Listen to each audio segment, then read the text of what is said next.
Baik, Assalamualaikum warahmatullahi wabarakatuh. Selamat malam, selamat bergabung di pertemuan ke-14 mata kuliah metodologi tesis.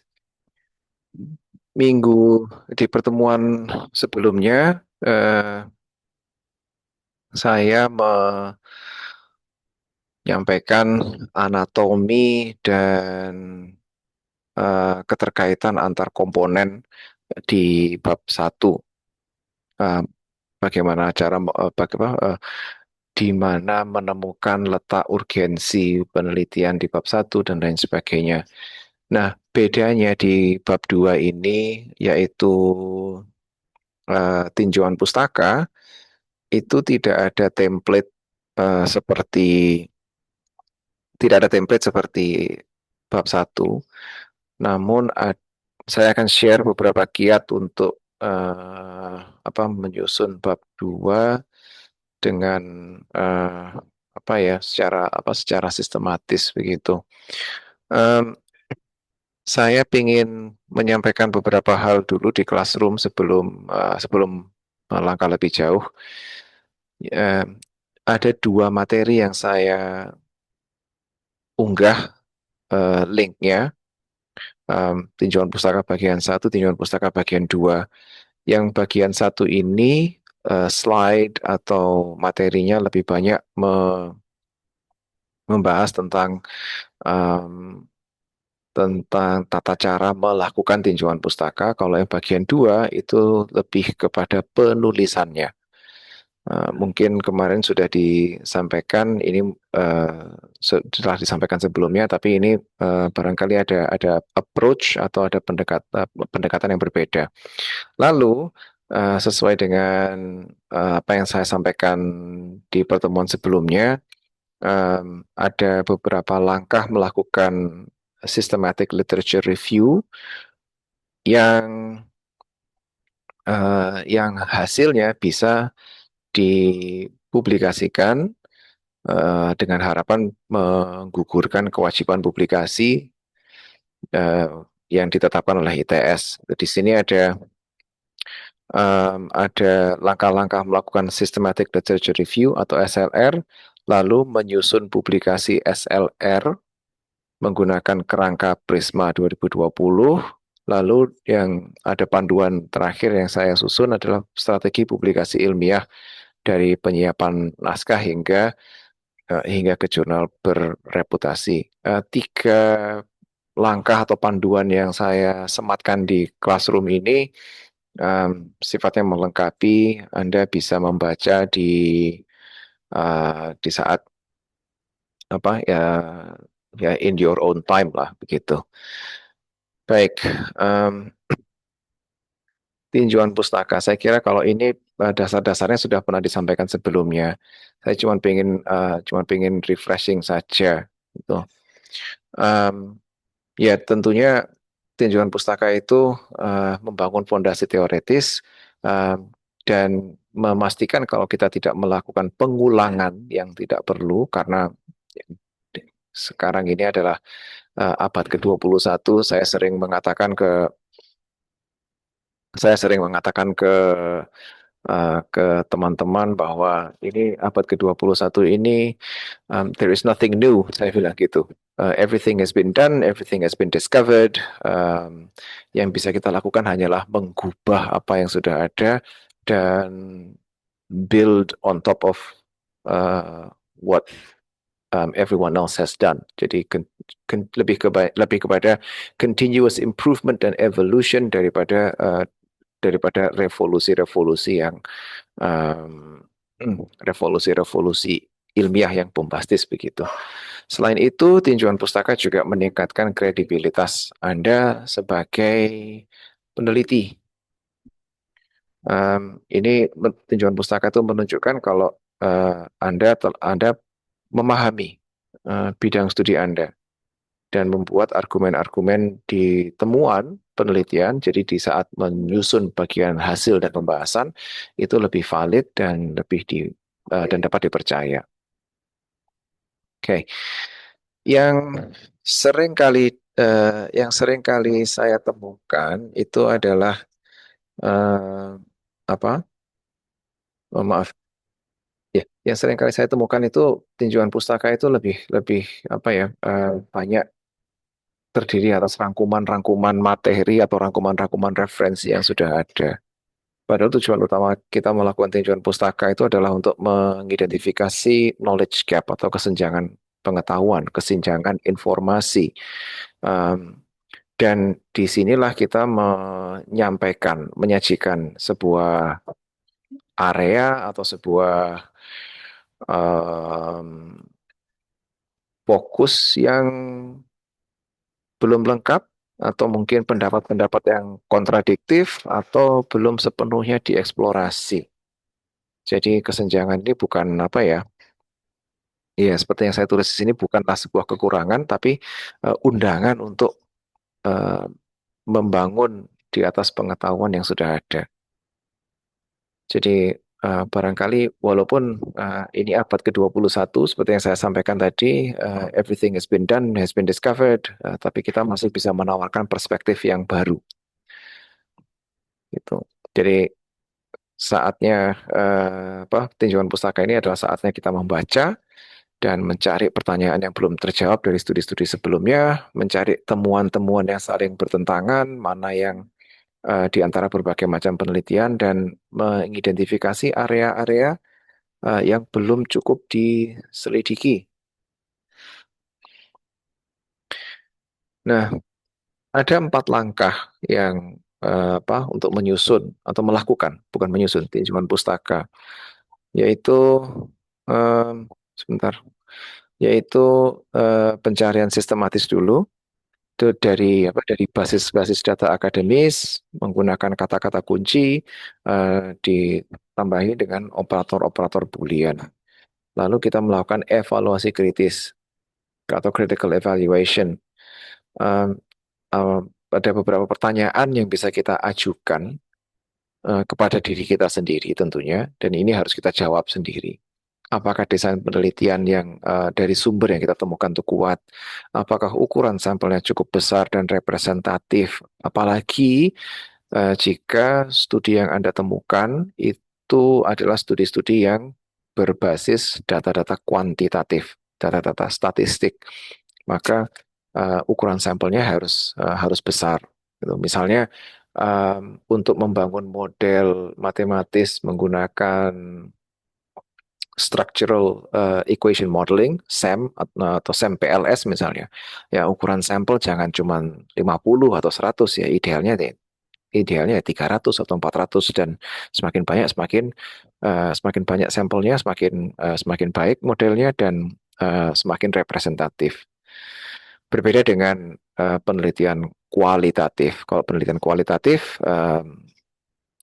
sample size atau jumlah informan, jumlah responden tidak perlu terlalu banyak. Yang penting dia representatif dan dia relevan dengan pertanyaan penelitian kita. Lalu pertanyaan berikutnya adalah apakah metodologi yang digunakan sesuai untuk menjawab pertanyaan penelitian mereka. Jadi di dalam publikasi ilmiah biasanya ada statement tujuan penelitian ini adalah untuk menemukan atau mengungkap sesuatu. Nah, apakah metode yang digunakan itu sudah mampu mengungkap atau mencapai tujuan yang di state di awal publikasi tersebut. Lalu, apakah kesimpulannya didukung oleh data yang disajikan? Saya juga sering menemukan kesimpulan di dalam sebuah publikasi ilmiah itu yang hanya satu paragraf berisi overview dan dia tidak menyajikan argumentasi atau tidak menyajikan apa ya perspektif yang baru. Dia cuma merangkum apa yang sudah dilakukan. Tapi ya kalau kesimpulannya seperti itu, maka mungkin bagian lain dari publikasinya masih bisa digunakan, tapi dia sebenarnya tidak mengajari kita hal yang baru. Lalu langkah ketiga adalah melakukan sintesis dan integrasi. Nah, seperti yang saya sampaikan, kalau tujuan utamanya itu adalah mencari knowledge gap, bukan membuat daftar ringkasan artikel. Dan Anda Sintesis ini berarti Anda harus menghubungkan ide-ide yang ada, membandingkan temuan, dan mengidentifikasi tema umum dari sumber-sumber yang Anda kaji. Nah, sintesis ini adalah langkah yang sangat penting gitu ya, karena disinilah Anda menyajikan temuan Anda dari literatur-literatur yang ada. Um, Lalu yang terakhir adalah anotasi dan pencatatan. Ya, bagaimanapun juga namanya tinjauan pustaka, Anda tidak hanya membaca tapi juga melakukan anotasi, mencatat, mengomentari, menyusun ringkasan singkat dari masing-masing studi atau publikasi yang Anda eh, gunakan sebagai rujukan. Lalu Anda di dalam pencatatan dan anotasi itu Anda menyampaikan evaluasi kritisnya ya, terhadap publikasi tersebut, kekuatan kelemahannya di mana, eh, apakah Anda setuju dengan kesimpulannya, dan seterusnya. Lalu Anda juga di dalam catatan-catatan itu Anda mulai menghubungkan sumber yang Anda baca dengan ide, topik atau penelitian Anda.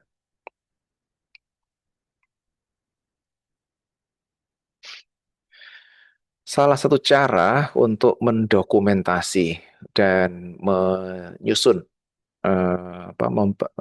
mendokumentasi dan membantu penyusunan bab tinjauan pustaka adalah dengan menggunakan atau menyusun tabel ringkasan. Saya biasanya memulai dengan 5 kolom seperti yang saya contohkan di sini yang berisi judul, penulis, tahun, metodologi, dan temuan utama. Nah, kalau Anda mau menambah kolom-kolom eh, di sampingnya ya monggo, karena semakin banyak kolom berarti semakin detail eh, observasi atau kajian Anda terhadap literatur yang dikaji begitu. Di sini yang saya contohkan adalah em, publikasi yang saya susun sendiri, eh, berjudul Planning Practice in Indonesia During COVID-19, Insights from Students. Judulnya dimasukkan ke dalam kolom judul, penulisnya dalam kolom penulis, tahun terbitnya, metodologi yang digunakan, kemudian temuan-temuan utama. Um, Bisa juga di samping di kolom setelah temuan utama Anda menambahkan kolom di mana relevansi pustaka ini terhadap topik Anda geluti, topik yang Anda fokuskan. Sejauh mana Anda setuju dengan temuan-temuan utama dari publikasi yang Anda rujuk tersebut, dan seterusnya. Lalu Anda eh, ada saatnya ketika Anda telah melakukan tinjauan terhadap beberapa sumber, Anda sebaiknya kembali ke rumusan masalah dan pertanyaan penelitian yang Anda susun di bab 1. Em, jadi apa namanya, kesenjangan yang Anda temukan di dalam proses melakukan tinjauan pustaka itu apakah selaras dengan pertanyaan penelitian Anda, atau justru Anda harus mempertimbangkan kembali pertanyaan penelitian yang telah Anda cetuskan di bab 1. Jadi penyusunan proposal itu dan penyusunan laporan tesis nantinya itu ya seperti yang saya pernah sampaikan, bukan proses yang linier, tetapi eh, proses yang iteratif, resiprokal. Sebenarnya kalau menyusun proposal itu ada baiknya diawali dengan tinjauan pustaka dulu, baru menyusun pendahuluan. Em,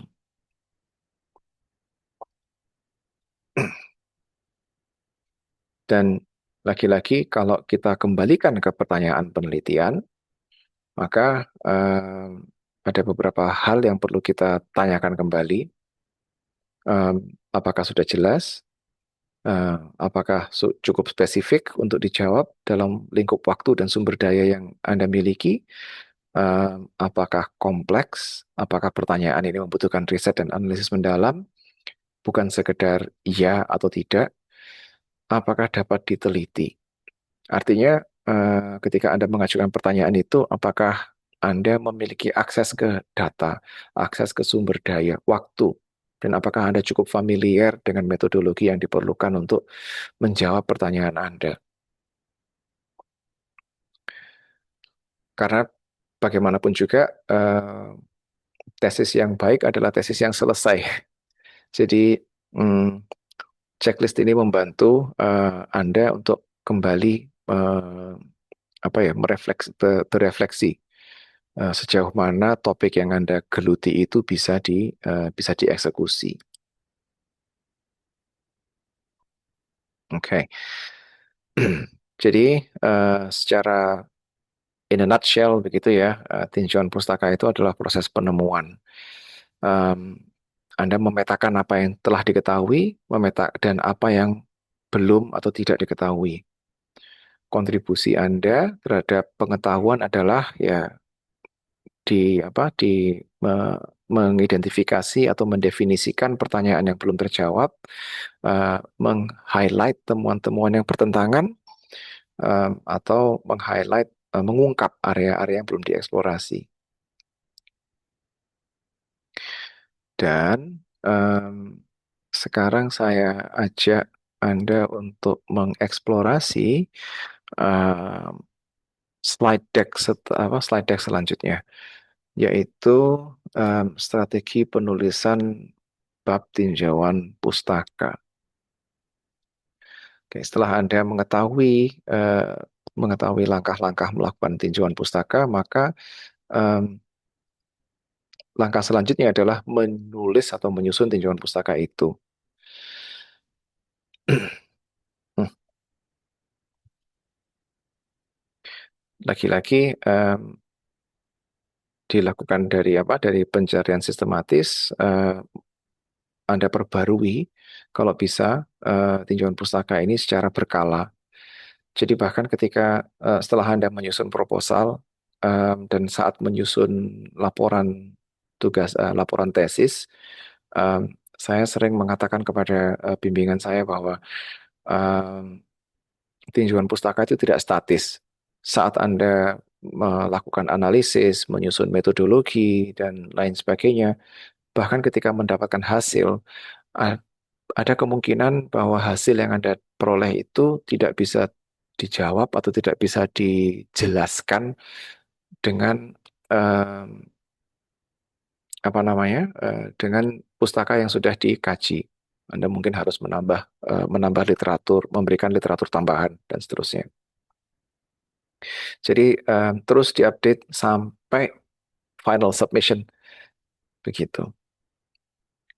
Nah, em, tinjauan pustaka struktur sederhananya adalah ya pendahuluan, isi, dan kesimpulan. Jadi ada tiga bagian. Nah, bagaimana Anda menyusun isi di dalam apa namanya, di dalam batang tubuh atau isi bab tinjauan pustaka ini tidak ada template yang baku, tapi Anda bisa mengelompokkan atau menyusun eh, sumber-sumber yang Anda kaji secara logis berdasarkan tema, tren, pendekatan, atau debat, dan eh, ya empat pendekatan itulah yang umumnya digunakan. Nanti kita eksplorasi bersama.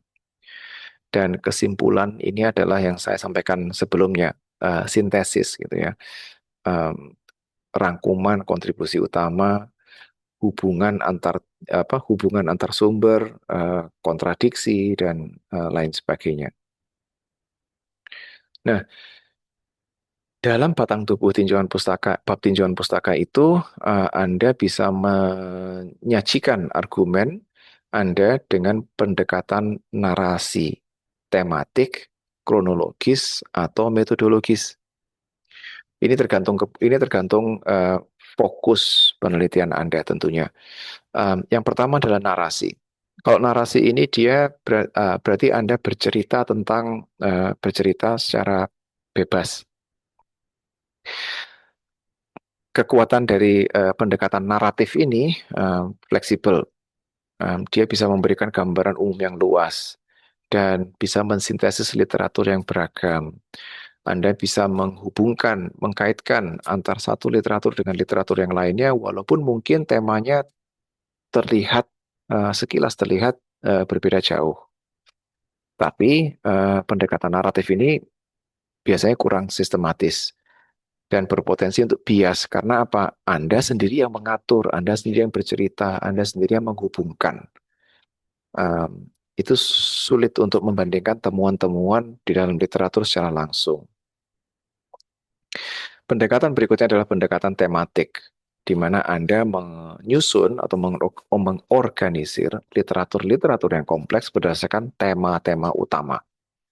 Di sini Anda menyoroti pola, Anda memberikan struktur yang jelas. Jadi tema A, tema B, terus mungkin subbab ketiganya adalah gabungan antara tema A dan tema B. Anda menyajikan hubungan antara tema A dan tema B. Lalu Anda memunculkan tema yang baru lagi. Kalau tematik seperti itu. Tapi kelemahannya, Anda bisa jadi malah memaksakan studi-studi tertentu ke dalam satu tema. Barangkali ada studi yang tidak bisa dikategorikan ke dalam satu tema saja. Barangkali dia relevan terhadap lebih dari satu tema, dua, tiga tema, dan bisa jadi Anda mengabaikan lini masa atau perkembangan historis sebuah tema. Karena itu tadi fokusnya adalah pada tema-tema utama. Pendekatan ketiga adalah pendekatan kronologis. Ini sangat bermanfaat apabila Anda ingin menunjukkan perkembangan historis suatu bidang pengetahuan. Jadi Anda bisa menyajikan evolusi ide dan teori dari waktu ke waktu. Tapi dia rentan menjadi ringkasan. Terus Anda mungkin akan kesulitan untuk menyoroti hubungan-hubungan teoretis yang lebih dalam. Berikutnya adalah pendekatan metodologis. Kalau ini fokusnya pada metodenya saja. Ini relevan bagi Anda yang ingin mengembangkan sebuah metode baru. Anda menyoroti kesenjangan eh, metodologis. Dan ini mungkin lebih relevan untuk studi-studi yang berbasis metode seperti clinical trial barangkali. Nah, kelemahannya dia kurang fokus pada pengembangan teoretis dan bisa terlalu sempit karena fokus pada metode tertentu.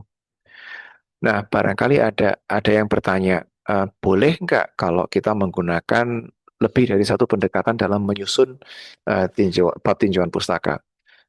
Boleh. Anda bisa menggunakan pendekatan tematik dan kronologis.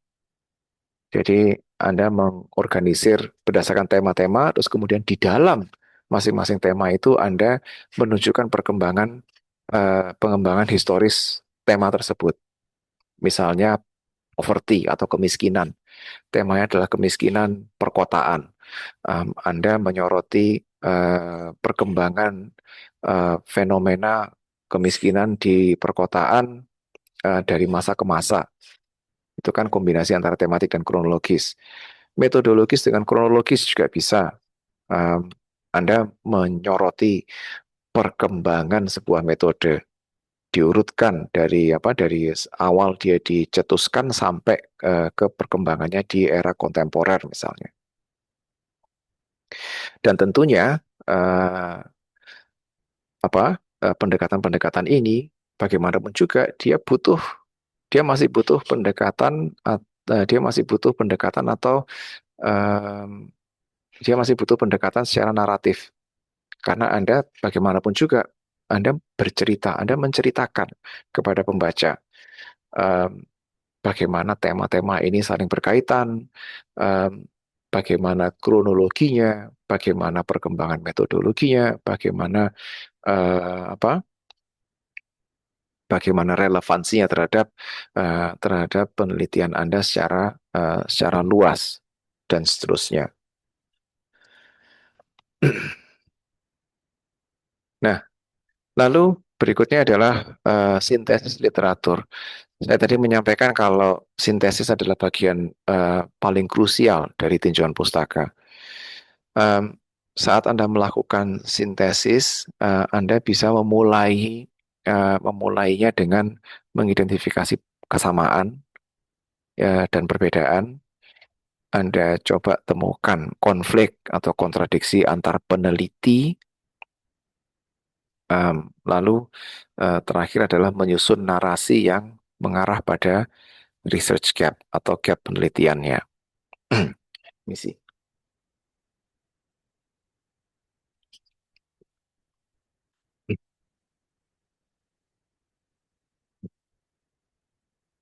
Lalu saya sangat sangat menyarankan untuk memanfaatkan teknologi di dalam penyusunan, bukan hanya tinjauan pustaka ya, tapi dalam penyusunan proposal maupun laporan Anda. Reference Manager atau manajemen kutipan seperti Zotero, EndNote atau Mendeley itu berfungsi untuk mengelola referensi-referensi yang Anda gunakan. Lalu perangkat-perangkat seperti Turnitin, Grammarly atau Paperpal dan Copyscape itu bisa Anda gunakan untuk mendeteksi plagiarisme. Setahu saya kalau untuk proposal tesis dan tesis itu sendiri um, maksimal maksimal 15 atau 20% kemiripannya.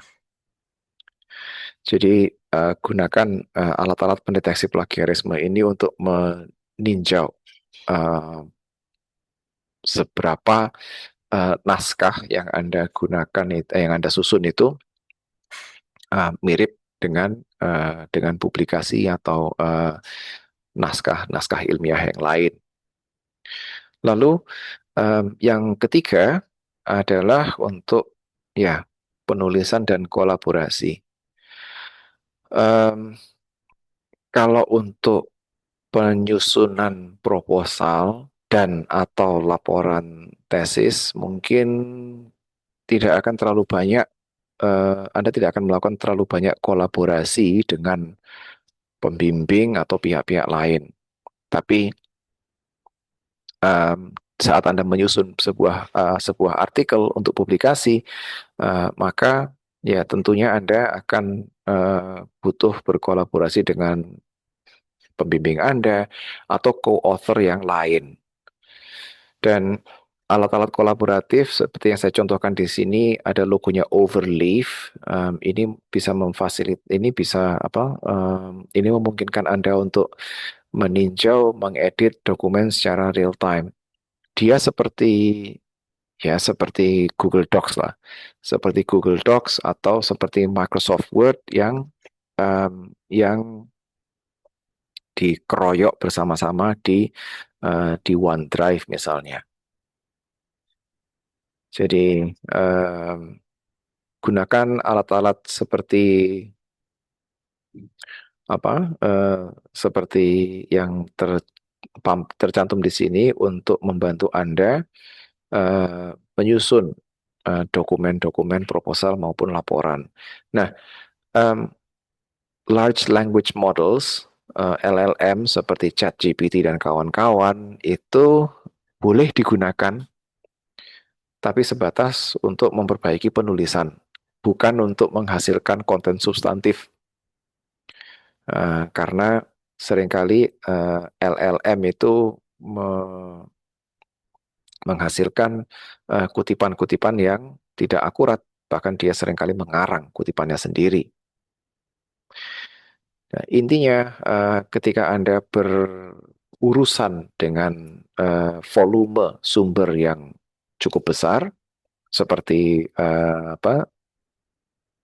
Mungkin dalam dokumen Anda mengutip 50 publikasi ilmiah atau 100 publikasi ilmiah. Saya yakin tidak mungkin Anda bolak-balik dari satu halaman ke daftar pustaka hanya untuk memastikan bahwa sumber-sumber yang relevan itu sudah dikutip dan telah terdokumentasi di daftar pustaka em, dengan baik begitu. Eh, Gunakan alat-alat reference manager untuk membantu itu. Kemudian plagiarisme um, ini tidak akan terlalu terasa di apa namanya di saat menyusun proposal maupun laporan tesis, tapi deteksi plagiarisme ini sangat-sangat krusial ketika Anda ingin mempublikasikan um, hasil penelitian Anda. Itu. Hmm. Nah, um, seperti yang saya sampaikan tadi, eh, idealnya dokumen ilmiah yang Anda hasilkan itu mencerminkan upaya intelektual Anda sendiri, mencerminkan hasil analisis dan interpretasi orisinil Anda sendiri. Nah, em, alat-alat otomasi ya LLM dan apa eh, smart search engine lainnya seperti SciSpace yang saya demonstrasikan minggu lalu atau Burium itu eh, bisa digunakan secara etis. Yang penting Anda em, sebisa mungkin mendisclose, menyampaikan bahwa Anda menggunakan teknologi untuk membantu penulisan, em, untuk merumuskan ide barangkali, membantu brainstorming, tapi tidak untuk menghasilkan atau mengenerate konten secara substantif. Jadi, bab 2 itu Anda membangun kasus penelitian Anda. Anda mengumpulkan bukti-bukti seperti di dalam kasus yudisial gitu. Anda mengumpulkan bukti-bukti yang sebelumnya yang relevan, em, kemudian secara jelas menunjukkan di mana temuan-temuan yang ada, setuju atau tidak setuju, menilai kelebihan, kelemahan putusan-putusan yang ada, kemudian menyajikan argumen yang kohesif, dan menyajikan kesenjangan pengetahuan em, untuk diisi oleh penelitian Anda. Dan ya ini kalau seandainya ini adalah sebuah workshop gitu ya, saya pasti akan meminta Anda untuk mencoba mendraft. Mungkin Anda bisa menggunakan 3 checkpoint ini untuk menyusun atau latihan menyusun draft tinjauan pustaka. Coba cari 10 artikel yang relevan. Anda coba rangkum ke dalam tabel ringkasan apa namanya pustaka yang seperti yang saya demonstrasikan sebelumnya. Lalu dari tabel itu Anda susun draft awal tinjauan pustaka, terus Anda sertai sitasi dan daftar pustaka sesuai dengan format yang berlaku yang sesuai dengan format yang telah yang ditetapkan di panduan penyusunan tinjauan pustaka di panduan penyusunan tesis misalnya. Um, ya ini sekedar eh, tips atau checklist untuk memulai menyusun draft awal tinjauan pustaka Anda. Kecuali kalau Anda sudah mulai menyusun ya um, itu lain cerita. Ya. Just as an exercise kalau mau. Kemudian, oke, sebentar. Sebelum saya kembalikan ke classroom untuk berdiskusi soal strategi publikasi, mendiskusikan strategi publikasi dan lain sebagainya. Sampai sini ada yang mau bertanya kah?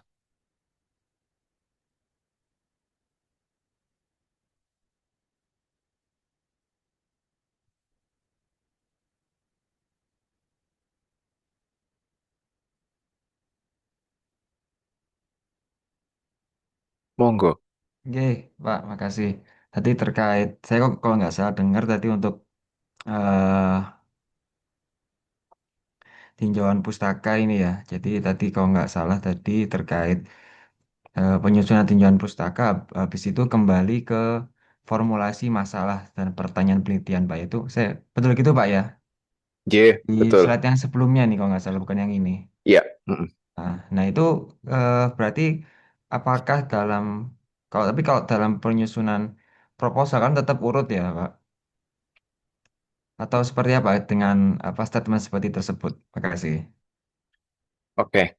Em, Memang saya menyampaikan eh, kalau proses penyusunan proposal ataupun laporan tesis itu tidak linear. Jadi saat Anda menyusun proposal tesis selama 1 semester atau 16 minggu, 16 pertemuan itu biasanya kan akan diminta deadline atau milestone pertama menyusun bab satu, milestone kedua itu merevisi bab satu dan mengumpulkan draft bab 2 di milestone ketiga. Anda mengumpulkan hasil revisian bab satu, 2 dan draft bab 3 lalu di pengumpulan keempat em, proposal seutuhnya dan sidang proposal. Saat Anda melakukan revisi-revisi itu tadi, disitulah Anda melakukan refleksi-refleksi ini tadi. Em, jadi saat menyusun bab satu, mungkin Anda sudah melakukan tinjauan pustaka terlebih dahulu. Tapi tinjauan pustaka yang Anda lakukan em, mungkin sifatnya hanya di permukaan dulu. Karena kan tujuannya adalah untuk menyusun latar belakang, menyusun rumusan masalah, dan pertanyaan penelitian.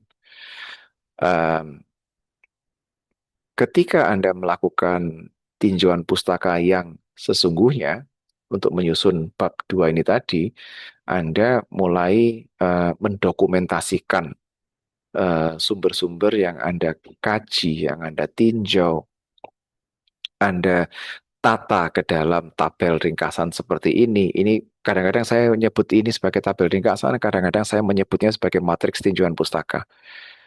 Em, Baris-baris adalah publikasi yang Anda kaji, kolom-kolom adalah detail-detail tentang publikasi tersebut. Ketika Anda melakukan ini, ketika Anda menemukan memperdalam, mempertajam gap, research gap, knowledge gap yang itu barangkali akan berimplikasi terhadap rumusan masalah Anda di bab satu. Sebagai contoh, gini, semester ini saya mendapat seorang bimbingan yang fokusnya adalah ke ruang publik, ruang publik di kota. Em, Awalnya dia ingin mengamati eh, pasar malam di lapangan, di salah satu lapangan milik milik TNI di Surabaya. Jadi ceritanya kalau pagi lapangan itu kosong, kalau malam dia berubah jadi pasar malam. Dia pengen mengamati pasar malam itu.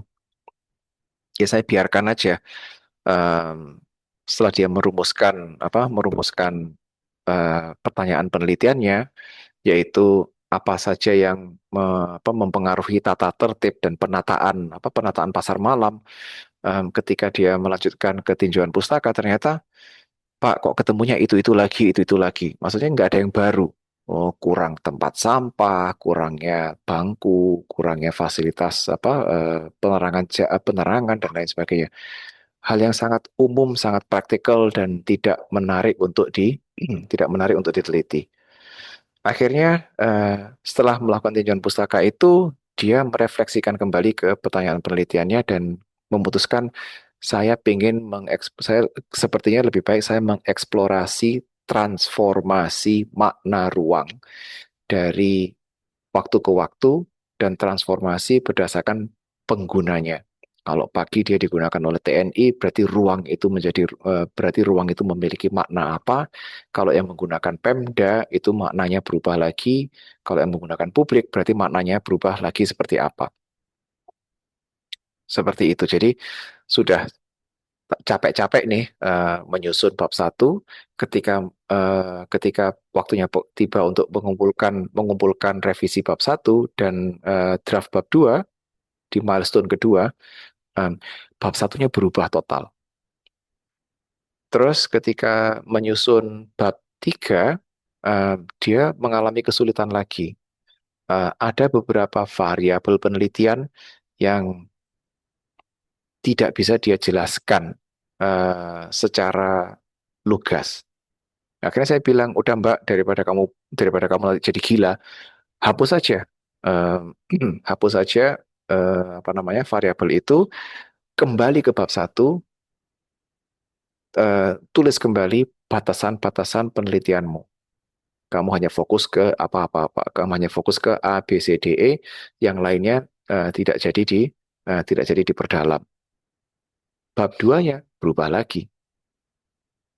Itu pada saat bab 3. Lalu di saat milestone keempat, pengumpulan proposal seutuhnya, um, bab tiganya juga mengalami penyesuaian karena saat menyusun desain survei, panduan observasi, dan panduan wawancara, ada beberapa item yang tidak bisa diterjemahkan ke dalam panduan wawancara. Sehingga dia harus menyesuaikan teknik pengumpulan datanya, harus menyesuaikan apa respondennya dan lain sebagainya. Jadi akhirnya bab tiganya berubah lagi, bab duanya mengalami penyesuaian sedikit, bab satunya nggak berubah. Jadi itu yang saya maksud dengan proses iteratif itu tadi. Yes, saat Anda menjalani proses penyusunan proposal selama 1 semester itu, penyusunannya seolah-olah linear. Bab satu, bab 2, 3, 4. Tapi proses sesungguhnya tidak seperti itu. Jadi selesai menyusun bab satu, ketika menyusun bab 2, ya kembali lagi ke bab satu. Ada yang berubah nggak setelah ditambahin satu chapter ini lagi? Menyusun bab 3, kembali lagi melihat 1 sama 2. Ada yang berubah nggak? Terus sampai menyusun eh, desain survei. Saat menyusun laporan tesis, ya sama, sudah ada hasil. Ketika ingin melakukan pembahasan terhadap hasil yang diperoleh, Anda berusaha merefleksikan kembali lagi ke bab 2. Apa literatur-literatur yang sudah saya tinjau? Mana yang mendukung argumen saya? Mana yang berseberangan dengan argumen saya atau dengan hasil saya? Terus kalau misalnya, loh ini kok ada hasil yang tidak bisa dijelaskan oleh literatur yang sudah saya tinjau. Berarti Anda harus mencari lagi literatur yang untuk mendukung atau atau yang berseberangan dengan hasil Anda. Jadi ya intinya kembali lagi, bab 2 mungkin berubah. Bab 2-nya mungkin berubah saat menyusun bagian dari bab 4. Lalu saat menyusun kesimpulan, eh, mungkin berubah, mungkin tidak. Jadi prosesnya iteratif terus. Dokumen itu dinamis, tidak pernah berhenti. Satu-satunya momen dia berhenti, waktunya dia berhenti adalah ketika Anda menyerahkan salinan dokumennya ke perpustakaan. Itu tuh udah sebagai milestone terakhir sebelum Anda wisuda. Itu satu-satunya saat dia berhenti berproses. Bukan berarti tapi bukan berarti pengetahuan di dalamnya berhenti berevolusi, karena nanti akan ada penerus-penerus disiplin atau bidang ilmu Anda yang mungkin akan contoh mengambil contoh dari tesis yang Anda lakukan, dan dia akan membangun pengetahuan baru dari pengetahuan yang sudah Anda bangun sebelumnya. Jadi prosesnya terus iteratif. Kira-kira begitu penjelasan panjang lebar saya. Berarti kan kalau dari lesson learn tadi kan kayaknya yang bersangkutan kan topiknya di awal sangat detail Pak ya. Terus Mm-mm. akhirnya dia dengan evolusi, dengan proses tinjauan pustaka, dengan segala macam. Jadi kan dia topiknya bisa berubah. Nah, kira-kira apa kiat-kiatnya biar kami tidak menghadapi iterasi yang terlalu panjang gitu Pak? Karena kan pasti kan dalam perkembangan kan eh sudah apa dalam perkembangannya, maksudnya perkembangan dinamika ya bukan kalau keilmuan kan kayak kira kan juga gitu-gitu aja. Cuman kan dinamikanya kan dari bimbingan ke bimbingan terus habis itu ketemu penguji proposal kan banyak sekali dinamika itu kira-kira bagaimana Pak kiat-kiatnya biar iterasinya tuh nggak banyak-banyak lah gitu sih. Aduh, idealnya sih tidak ada iterasi ya Pak ya. Tapi hal-hal seperti itu, ya saya nggak bisa, tidak ada jaminan. Setajam, sedetail apa tinjauan pustaka yang kita lakukan itu bisa menjamin apa namanya, menjamin minimnya iterasi. Em, ada bimbingan saya juga yang sedang berproses. Tinjauan pustakanya detail sekali, bagus banget. Em, para penguji memberikan feedback juga tidak terlalu apa, tidak ada iterasi atau revisi lah, tidak ada revisi yang terlalu signifikan. Tapi saat dia menyusun, saat dia mengumpulkan data, terus dia kembali, iseng-iseng mengunjungi kembali bab 2-nya. Terus dia akhirnya galau-galau sendiri. Tanya ke saya, Pak, em, kayaknya saya salah dalam mengkaji apa fenomena kebetulan dia topiknya adalah pemadatan kota atau densifikasi. Kayaknya saya salah mengkaji densifikasi ini karena kalau ini kan harusnya mengeluarkan kriteria bla bla bla bla dan lain sebagainya. Terus saya tanya lah, terus kamu maunya gimana? Kalau seandainya kamu teruskan apa adanya ini, hasilmu seperti apa? Kalau misalnya itu kamu kembali kalau kamu kembali kalau kamu menyusun kembali eh, bagian tentang densifikasi itu, implikasinya ke data collectionmu seperti apa? Untungnya, setelah kita kaji ulang dengan data yang dia kumpulkan, eh, perubahan terhadap eh, perubahan terhadap tinjauan pustaka atau kajian literatur yang dia lakukan itu em, tidak merubah instrumen pengumpulan data, tidak merubah atau tidak menambah atau mengurangi data yang sudah dikumpulkan, tapi justru membantu dia menjelaskan hasil dan membantu dia merumuskan rekomendasi pengembangan atau rekomendasi perencanaan praktek perencanaan di kemudian hari. Ya, alhamdulillah kalau kayak gitu. Tidak ada perubahan substantif yang berimplikasi pada banyak hal seperti contoh bimbingan saya sebelumnya yang transformasi makna ruang itu tadi.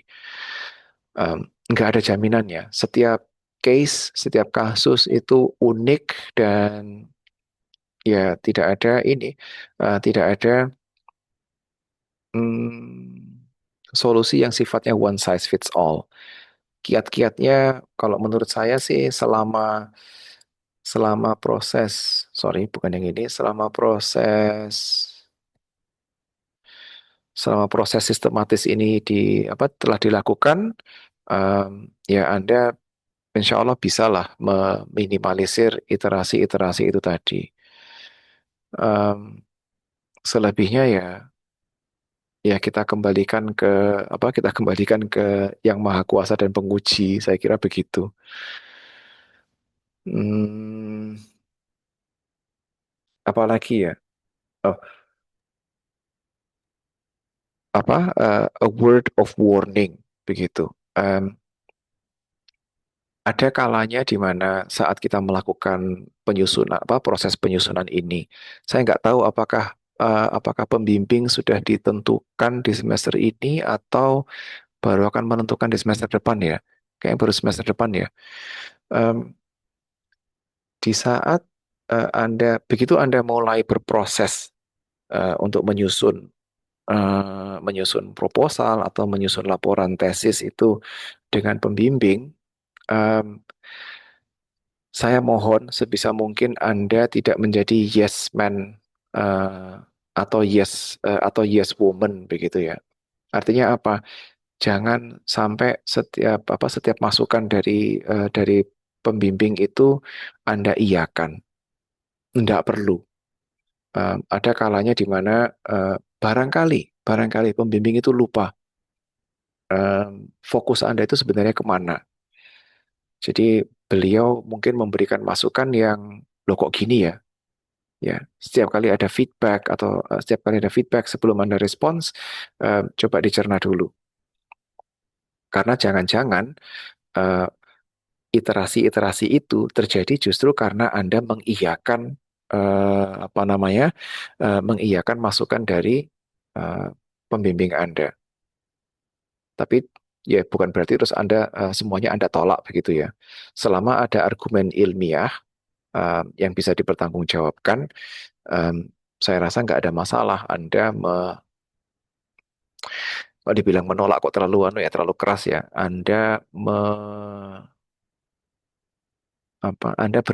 Tidak ada masalah Anda berargumen dengan pembimbing Anda.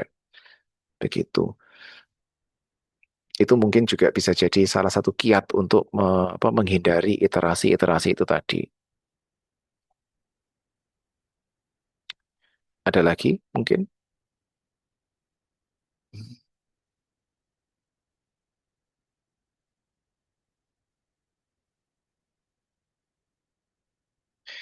Baik, mungkin sambil menunggu yang lain. em,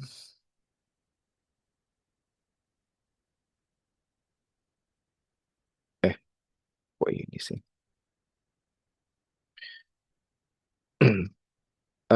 Lagi-lagi bagi yang barusan bergabung di dalam classroom di bawah dua slide yang saya tunjuk yang saya share dengan Anda malam hari ini ada tiga page yang eh, mendetailkan langkah-langkah melakukan systematic literature review.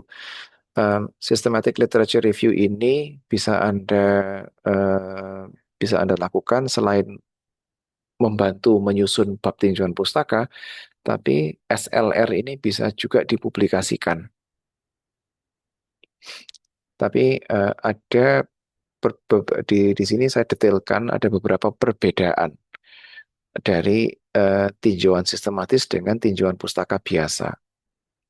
Kalau tinjauan sistematis ini em, dia menggunakan metode yang secara eksplisit dan secara sistematis untuk menjawab pertanyaan penelitian yang spesifik. Kalau literature review atau tinjauan pustaka biasa itu tidak ada strategi pencarian yang sistematis dan komprehensif. Anda mungkin hanya akan menggunakan kata-kata kunci dengan operator-operator Boolean biasa, atau mungkin Anda hanya melempar pertanyaan ke alat-alat bantu seperti SciSpace atau Borium misalnya. Em, Pertanyaan penelitian, enter muncullah referensi-referensi yang relevan atau di elicit misalnya. Em, Kalau tinjauan sistematis berarti ada strategi pencarian, ada kriteria untuk ada kriteria inklusi dan eksklusi. Kriteria-kriteria yang harus dipenuhi oleh literatur untuk disaring, untuk dikaji. Jika literaturnya tidak memenuhi kriteria itu, maka dia diabaikan. Di sini saya detailkan eh, langkah-langkah melakukan systematic review itu tadi. Jadi mulai dari pengembangan protokol pencarian.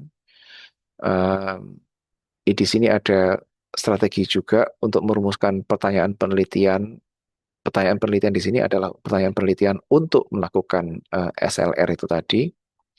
Um, Salah satu pendekatannya adalah PICO atau PICOS, Population, Intervention, Comparison, Outcomes, and Study Design. Um, di sini ada contoh pertanyaan penelitian yang terstruktur menggunakan kerangka PICO.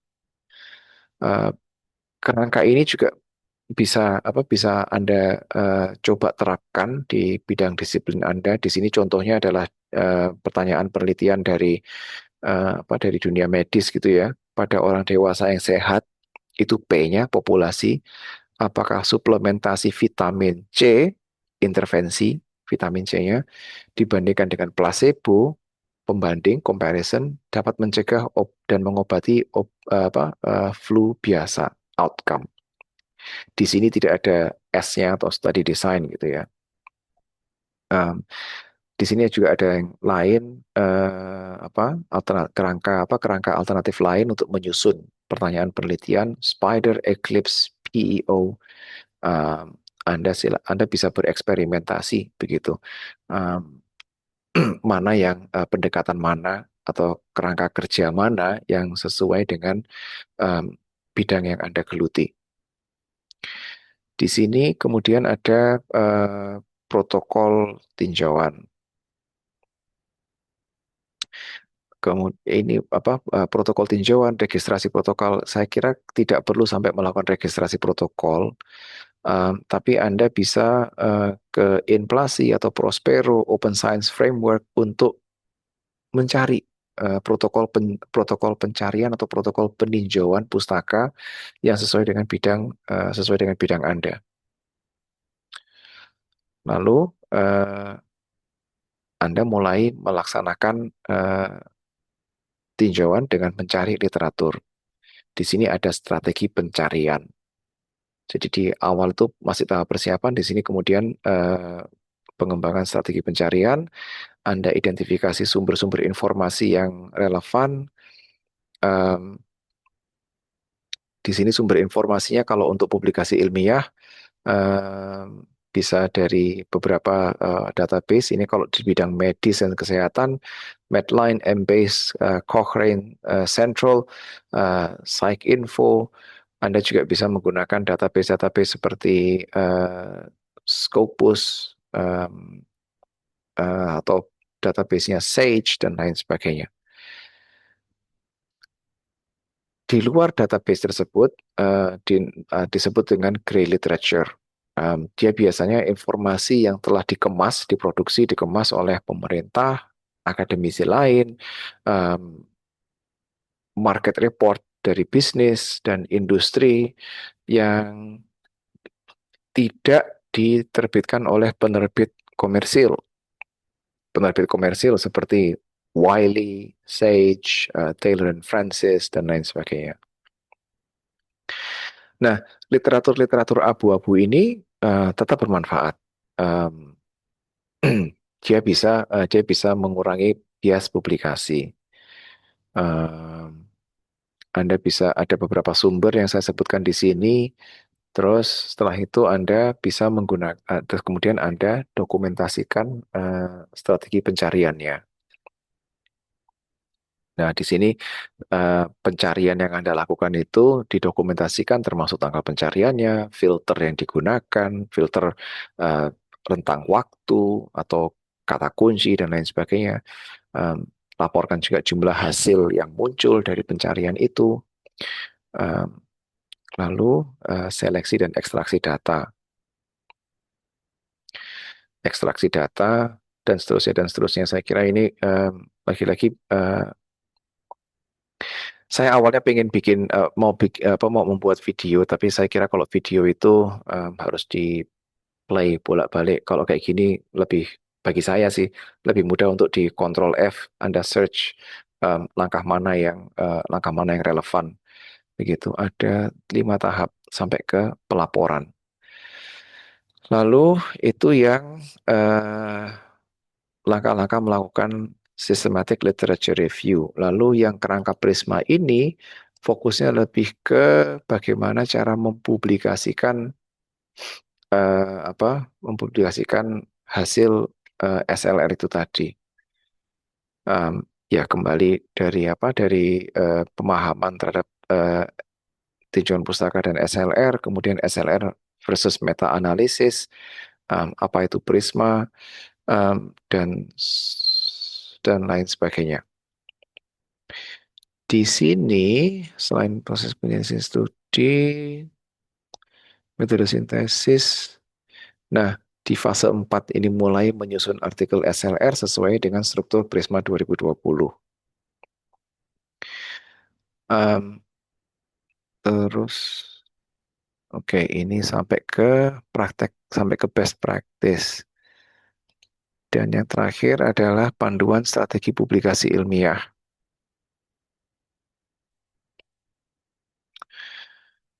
Fondasi, kemudian pencarian literatur, eh, dan ini yang apa?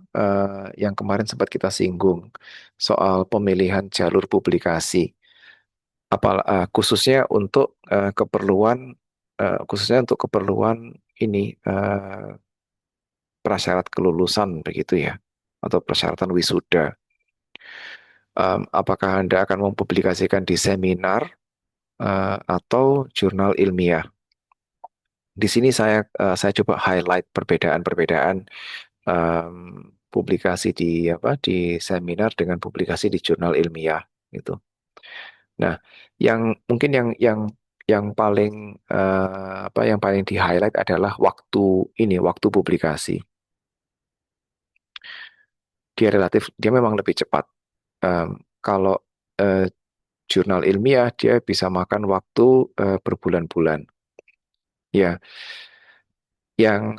artikel yang saya gunakan sebagai contoh di tinjauan pustaka ini itu se- se- artikel ini terbit di tahun 2023, tapi saya mulai menyusun itu tahun 2021. Jadi 2 tahun untuk dari artikel itu mulai saya susun sampai dia terbit. Kalau boleh jujur, awalnya kalau boleh jujur, artikel ini adalah artikel ini terbit di eh, sebuah special issue ketika ada call for abstracts. Saya merespons call for abstracts itu karena jurnal eh, yang saya jurnal yang saya tuju ini, Planning Practice and Research, itu rankingnya cukup tinggi. Dia Q2 waktu itu, sekarang Q1. Q2, terus saya pikir gimana caranya nembus Q2. Ternyata ada special issue. Bayangan saya kalau special issue lebih cepat, lebih mudah. Saya submit abstrak, kemudian editor merespons, kita kemudian diundang untuk melakukan semacam onboarding begitu, um, meeting secara virtual dengan penulis-penulis lainnya, kontribusi kalian nanti itu apa dan lain sebagainya. Saya pikir, oh oke, this should be easy begitu. Beberapa kali korespondensi dengan editor, saya sudah revisi sesuai masukan editor. Tahun 2022 saya submit versi akhir ke editor dan editor approve. Approve bukan untuk publikasi, tapi approve untuk disubmit melalui submission platform jurnal tersebut. Saya pikir, loh, kok lewat sini? Berarti nanti akan melalui proses peninjauan atau peer review. Dan ternyata betul. Awal tahun 2022 masuk ke proses peer review itu tadi, eh, beberapa bulan, 2 atau 3 bulan setelah saya submit itu tidak ada respon sama sekali.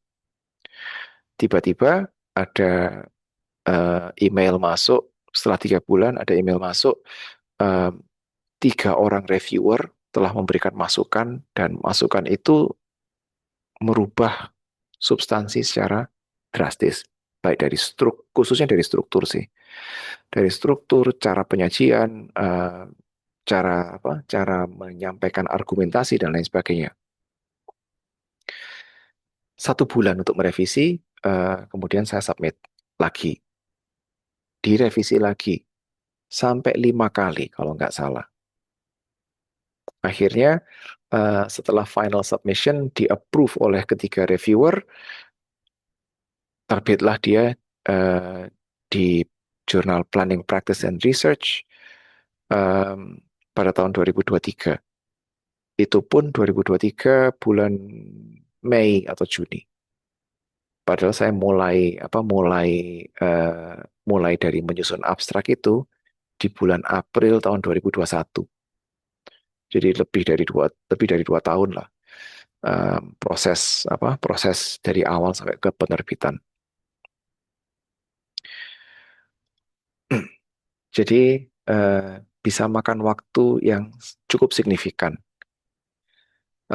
Maka proceeding ini saya kira menjadi alternatif yang paling visible, yang paling masuk akal untuk keperluan pengguguran em, kewajiban itu. Tapi pertanyaan berikutnya adalah kapan kita memilih untuk publikasi di proceeding, kapan di jurnal. Biasanya proceeding itu hasil penelitian awal, em, work in progress. Tujuannya adalah untuk mendapatkan feedback dari peserta conference. Dan dari feedback itu bisa mengarahkan studi Anda, em, ya bisa membantu mengklarifikasi beberapa hal dalam studi Anda, membantu menyusun strategi melangkah lebih jauh seperti apa dan sebagainya. Atau feedback itu untuk keperluan publikasi lagi. Jadi sebelum dimasukkan ke jurnal, dipublikasikan bukan dipublikasikan, didiseminasikan dulu di seminar. Um, mungkin tidak sampai ke menerbitkan di proceeding, terus kemudian direvisi sesuai dengan masukan dari peserta untuk kemudian diterbitkan ke dalam sebuah jurnal. Um, Bisa seperti itu, atau Anda mempublikasikan dalam proceeding, terus kemudian jurnalnya nanti sesuatu yang benar-benar berbeda. Intinya kalau jurnal ilmiah itu biasanya hasil penelitiannya sudah matang, analisisnya lengkap, kesimpulannya sudah solid, dia sifatnya final, tidak ada kelanjutan-kelanjutan lainnya gitu. Nah, bagaimana cara memilih seminar atau jurnal yang tepat? Ya, kita lihat scope-nya dulu. Um, Bagian aims and scope, biasanya masing-masing jurnal atau seminar itu punya tema atau konsentrasi tertentu gitu. Itu yang bisa Anda eh, baca dengan seksama. Em, Kadang-kadang kan ada daftar tema atau ada daftar fokus conference misalnya, a list of themes sebagai berikut, but not limited to gitu. Jadi selain tema, jadi pastikan topik, metodologi, kontribusi itu selaras dengan fokusnya. Kalau Anda misalnya mengirim sebuah naskah yang tidak sesuai dengan fokusnya atau dengan topik conference atau jurnal itu, ya itu bisa menjadi penyebab utama penolakan cepat. Lalu reputasi dan indeksasi. Em, Ada kalanya penyelenggara seminar atau penerbit itu memiliki reputasi yang kurang baik. Eh, Prioritaskan untuk jurnal, Anda prioritaskan yang terindeks di basis-basis data yang kredibel. Em, Terus kalau seminar, ya pastikan proceedingnya itu eh, barangkali ya diterbitkan di platform yang terindeks juga, atau organisernya adalah anggota dari lembaga atau asosiasi profesi yang kredibel. Kayaknya minggu lalu saya cerita pengalaman hampir di scam oleh salah seorang penyelenggara seminar. Em, untuk jurnal, ada pengalaman yang kurang menyenangkan dari rekan saya yang sidang doktoralnya tertunda karena artikel yang beliau publish, yang beliau publikasikan itu dinyatakan apa ya dipublikasikan terpublikasikan di jurnal yang sifatnya predatory. Jadi akhirnya harus menyusun publikasi lagi. Em, walaupun walaupun kiat ini tidak sepenuhnya relevan begitu ya, tapi kalau saya pribadi melihat nama jurnalnya International Journal of, terus kemudian alamat penerbitnya itu ada di Asia Selatan, khususnya di India, eh, saya lebih baik menghindari jurnal tersebut. Um, Tidak semua International Journal of something something itu buruk. Misalnya International Journal of Disaster Risk Reduction (IJDRR) itu Q1, tapi tidak diterbitkan di India yang jelas. Dia kalau nggak Eropa, Amerika. Jadi hal-hal seperti itu bisa dijadikan petunjuk untuk membantu menentukan reputasi dan indeksasi. Nah, em, ada kalanya jurnal itu diterbitkan oleh komunitas ilmiah atau asosiasi profesi tertentu. Di sini Anda bisa bisa menentukan target audiensnya. Pembaca jurnal itu komunitas komunitas ilmiah atau asosiasi profesi. Um, apakah mereka para ahli yang sekiranya bisa memberikan feedback berharga, atau mungkin mereka adalah praktisi-praktisi yang berpotensi menerapkan temuan Anda. Maaf.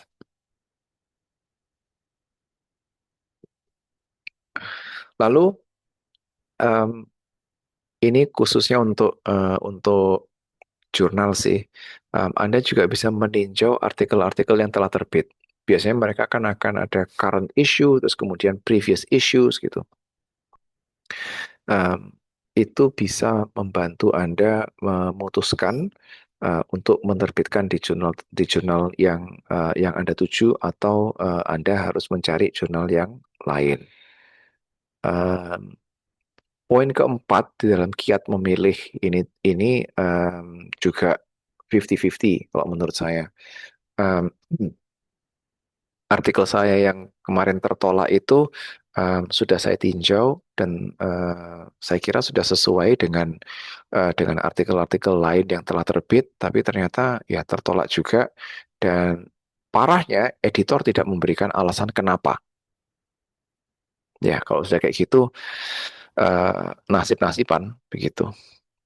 Oke, kalau Anda sudah memilih seminar atau jurnal yang tepat, maka langkah selanjutnya adalah tinggal menyesuaikan naskah sesuai dengan ketentuan-ketentuan publikasi. Ada struktur standar naskah memang. Em, dari judul, abstrak, pendahuluan, kadang-kadang ada bagian khusus tinjauan pustaka, kadang-kadang tinjauan pustaka dijadikan satu dengan pendahuluan, metodologi, hasil, diskusi, kesimpulan, dan daftar pustaka. Itu struktur naskah standar. Mungkin ada sedikit perbedaan, seperti Asian Journal of Business Review (AJBR) kalau nggak salah. Business Review atau Business Research ya. AJBR itu mensyaratkan setelah diskusi, sebelum kesimpulan, itu ada bagian yaitu implikasi terhadap bisnis di Asia. Jadi temuan Anda itu berimplikasi apa terhadap praktek bisnis di kawasan Asia. Eh, jadi ada hal-hal yang spesifik seperti itu. Terus adaptasi teknis dan gaya. ya gaya citasi dan lain sebagainya. Em, Batasan kata ini saya ada pengalaman menarik soal batasan kata. Em, karena latar belakang akademik saya itu tidak apa ya arsitek itu kan tidak terlalu biasa menulis di awal gitu. Jadi saya sampai sekarang tuh sebenarnya kesulitan mengelaborasi kadang-kadang. Em, artikel saya yang tadi saya contohkan itu yang planning practice itu awalnya hanya 4.800 kata. Terus kemudian editor itu bilang ini terlalu sedikit, minimal 6.000 kata. Saya pikir dari mana saya mencari 1.200 kata tambahan? Em, akhirnya em, akhirnya ya terpaksa mengelaborasi bagian-bagian tertentu sampai em, saya beberapa kali itu melihat word count. Ah, tinggal 800 kata lagi. Nulis nulis nulis nulis nulis tinggal 600 kata lagi. Sampai saya itu mentok di 400 kata. Dari mana mencari 400 kata tambahan? Saya masukkan ke Quillbot untuk di-expand, masukkan ke Grammarly untuk diparafrase dan lain sebagainya. Tidak menemukan formula yang tepat gitu. Ya, jadi kadang-kadang batasan kata itu dari satu jurnal ke jurnal yang lain itu punya gayanya sendiri. Em, ada yang minimal minimal 6.000 kata, ada yang maksimal 6.000 kata. Critical Housing Analysis itu salah satunya. Dari abstrak sampai daftar pustaka tidak boleh lebih dari 6.000 kata. Pontang-panting juga gimana caranya memadatkan substansi itu eh, ke dalam 6.000 kata itu tadi. Sudah termasuk abstrak dan daftar pustaka. Ada yang tidak memberikan batasan kata. Eh, Salah satu artikel yang pernah saya terbitkan dengan teman-teman dari Bangladesh dan Saudi itu sampai hampir 50 halaman panjangnya. Karena nggak ada batasan kata itu tadi. Panjang sekali. Jadi em, perhatikan batasan kata yang ditetapkan oleh oleh penyelenggara seminar atau oleh editor. Khususnya ini abstrak. Abstrak itu ada yang minta 150 kata, ada yang 250, ada yang 300 dan seterusnya. Dan kalau kita lebih atau kurang, itu juga bisa menjadi alasan untuk penolakan. Kadang-kadang ada yang minta supplementary materials atau materi tambahan. Em, ini bisa berupa lampiran panduan wawancara atau kadang-kadang tabel. Ada yang minta tabel itu dikeluarkan dari naskah utama. Tabel itu ditaruh di lampiran misalnya. Seperti itu. Jadi adaptasi-adaptasi seperti itu perlu dilakukan untuk memperbesar peluang diterima. Nah, berikutnya ketika Anda memasuki tahap peer review, em, kadang-kadang kadang-kadang kritik dari reviewer itu kadang-kadang nyelekit gitu ya. Nyelekit itu kadang-kadang agak menyakitkan gitu. Tapi kita mau nggak mau harus menempatkan diri. Oke, tujuannya adalah untuk meningkatkan kualitas, meningkatkan kejelasan, em, membuat naskah itu lebih luas dan lain sebagainya. Jadi kita perlu merespons komentar-komentar ini secara profesional dan konstruktif. Tidak semua masukan dari reviewer itu saya turuti. Naskah yang saya jadikan contoh tadi itu em, ada kalanya saya mengatakan kepada reviewer, eh, saya tidak menyebutkan A secara eksplisit karena dia sudah termention secara tidak langsung di dalam paragraf nomor sekian, baris kesekian, kalimat nomor berapa. Jadi sampai seperti itu. Atau mungkin argumen yang Anda usulkan itu tidak logis karena tidak sesuai dengan literatur yang saya gunakan. Contoh, um, contoh misalnya Carter tahun sekian di baris keberapa. Jadi respon ke para reviewer ya harus sedetail itu. Kadang-kadang Anda diminta untuk menyusun surat balasan ke reviewer, atau kadang-kadang cukup disajikan dalam tabel. Ini sudah diadres, sudah dilakukan revisi di halaman berapa, paragraf berapa. Ini tidak direvisi karena alasannya apa gitu. Tapi kadang-kadang Anda diminta untuk menyusun sebuah laporan. Jadi sudah menyusun manuskrip, Anda menyusun laporan juga surat balasan ini tadi gitu. Hmm, Ini ada beberapa contoh respons untuk baik yang setuju, tidak setuju. Lalu poin keenam, eh, rejection atau penolakan.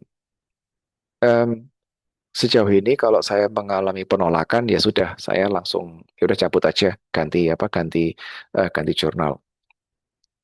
Saya belum pernah mengajukan banding. Tapi kalau Anda mengajukan banding kepada editor, ya sajikan bukti yang kuat. Em, Coba yakinkan reviewer, maaf, kalau dia telah melakukan kesalahan yang fatal, misalnya. Mungkin salah memahami metodologi. Oh, saya pernah ada reviewer yang salah memahami kalimat atau statement, belum sampai salah paham metodologi. Tapi itu tadi di dalam apa namanya di dalam tapi itu masih di dalam konteks merespons komentar, belum sampai ke rejection gitu. Ini ada tata cara menulis surat banding. Terus ya ini alternatif selain banding. Saya langsung mengirim ke jurnal lain atau merevisi lalu mengirim ke jurnal yang lain gitu. Terus ini adalah beberapa kiat publikasi yang sukses gitu. Jadi em, itu sih yang bisa saya share dengan rekan-rekan sekalian. Mungkin kita bisa menggunakan sisa waktu ini untuk sharing. Mungkin ada yang sudah pengalaman publikasi atau em, untuk diskusi yang lainnya. Silakan.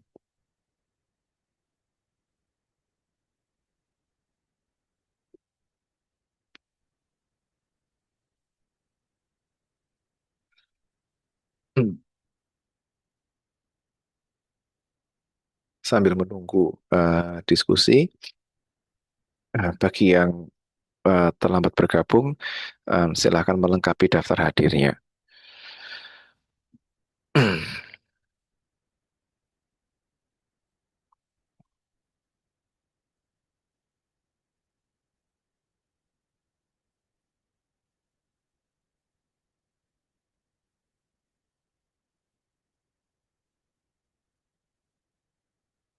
Adakah yang ingin sharing atau ingin bertanya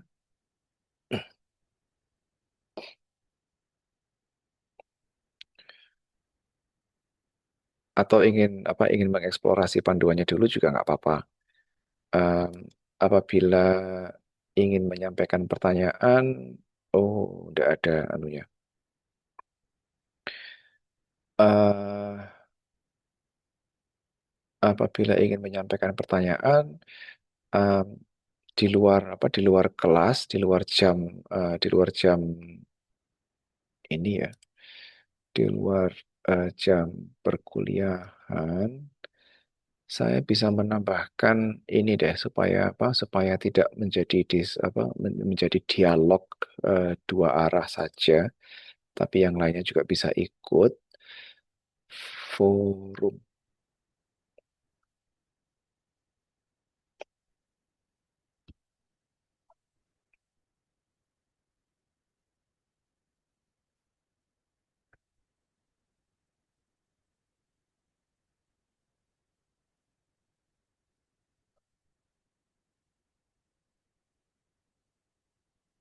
Oke, bedanya forum ini dengan yang di atas, yang announcement. Kalau announcement murni untuk apa? Murni untuk kami memberikan pengumuman. Kalau yang ini Anda bisa posting. Anda bisa posting pertanyaan di sini untuk kami respons. Jadi tinggal tambahkan aja add new discussion topic, subjeknya tentang apa, pesannya apa, post to forum. Nanti kita bisa melanjutkan diskusinya di sini, gitu ya. Kalau misalnya belum ada pertanyaan di kelas, baru muncul ketika um, Anda sedang merenung atau muncul tiba-tiba ide yang muncul pada saat Anda melakukan rapat atau pekerjaan yang lainnya gitu. Karena kadang-kadang ide itu tidak bisa dibendung begitu. Oke, eh, ya. Hmm. Baik, jika tidak ada pertanyaan untuk saat ini, mungkin bisa kita cukupkan sampai sekian. Yes, Pak, maaf, monggo, monggo, monggo. tadi kok nggak salah di slide-nya ada tugas ya. Itu Oh, bukan, bukan. bukan ya, Sorry, bukan. mencoba ya. Kalau mau mencoba, silakan mencoba. Ini ada yang mau bertanya. Monggo, silakan, Pak. Iya, izin. Ya, Kalau Pak. sudah, ya bukannya pengen ya atau ini, kalau udah kena yang predator itu gimana ya? Kita tetap dapat dianggap publikasi, terus konsekuensinya gimana Pak? Harus ditarik sama ini, kayak gitu kayaknya susah narik kalau udah kena predator ya. Terus itu yang pertama, yang kedua, kalau memang ada iterasi, apa boleh memang proposal dan eh, yang final ya itu berbeda karena kan dinamis ya seperti itu. Terima kasih. J. Terima kasih pertanyaannya. Kalau sudah kadung terbit di jurnal predatory, ya kalau sudah kadung terbit memang agak susah bagi kita untuk menarik publikasi itu. Jadi ya langkah preventifnya adalah yang saya sebutkan di panduan itu tadi bahwa kita harus hati-hati dalam memilih platform yang tepat gitu ya. Retraksi atau penarikan kembali itu jangankan yang sudah terbit. Um, with Saya pernah mencoba withdraw artikel yang barusan saya submit terus kemudian ternyata ada kesalahan di situ. Saya cepat-cepat withdraw. Di dalam platformnya itu tidak ada opsi untuk menarik kembali submission kita. Akhirnya email lah ke editor, em, saya mau withdraw manuskrip saya nomor submission sekian sekian sekian. Berapa hari kemudian artikel saya hilang dari sistem submissionnya itu tadi. Saya revisi kemudian saya submit lagi.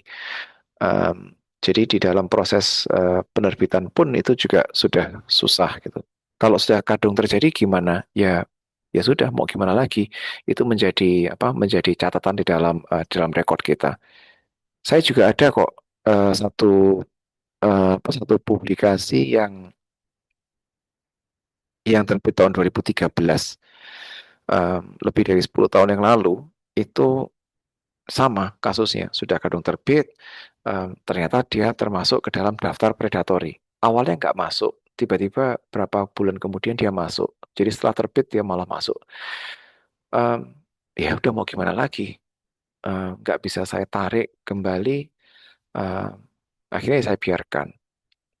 Em, itu menjadi lesson learned bagi saya begitu ya untuk lebih berhati-hati dalam memilih platform publikasi. Soal iterasi yang dinamis itu tadi, em, antara laporan akhir dengan proposal, sejauh mana dia bisa berbeda atau sejauh mana dia bisa mendeviasi gitu ya. Em, Sebaiknya tidak terlalu jauh, tapi kalau misalnya ada perubahan, saya perubahan dalam lingkup, perubahan dalam apa ya, batasan penelitian itu masih wajar. Pertanyaan penelitiannya bergeser sedikit masih wajar, selama dia masih berada di dalam payung tema yang sama. Begitu. Tapi kalau sudah sampai dia berubah topiknya total, ya itu berarti Anda harus mulai dari awal. Misalnya, kalau awalnya itu meneliti tentang taman-taman di kota, apa taman-taman perkotaan, terus tiba-tiba beralih fokus ke urbanisasi misalnya, itu kan sudah jauh sekali. Jadi ya mau nggak mau harus harus ganti topik, harus mengulang dari awal begitu. Ada yang ada yang dari urbanisasi beralih ke pariwisata, ya mulai lagi dari awal kalau sudah kayak gitu. Tapi selama masih di bawah payung tema yang sama, saya kira nggak ada masalah kalau dia ada pergeseran-pergeseran dalam lingkup pertanyaan penelitian, dan apa ya, fokus-fokus lainnya begitu kira-kira. Bagaimana? Baik, terima kasih pencerahannya. Sama-sama. Ada follow up, ada pertanyaan lanjutan kah? Ya, soal apa? Soal latihan itu tadi. Itu adalah latihan yang itu tidak wajib. Em,